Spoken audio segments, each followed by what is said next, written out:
সরলতা মানে হয় এই জিনিসটা তার মাঝে আসি আমি বলতে গ্রাম দিয়েছি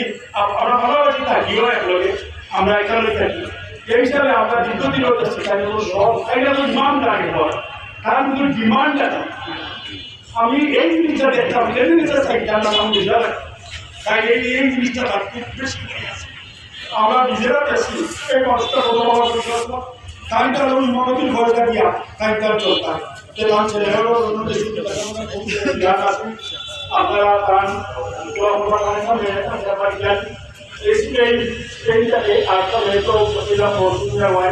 আর আপনারা দোয়া করবেন হাত করিয়া আমরা ইমাম খবর লাগে আমার ভাই বোন বলছি মসজিদের ইমাম মসজিদের কমিটি আমরা যারা সদস্য হব এরা লোকে আমরা একটা মানে একটা আলাদা ফটো থাকে আমরা লোকের যোগাযোগ থাকে যে পাইতো আমরা এটা ওই লোকে আমরা লাগিয়ে বলা মনে এর কথা আমরা জানি না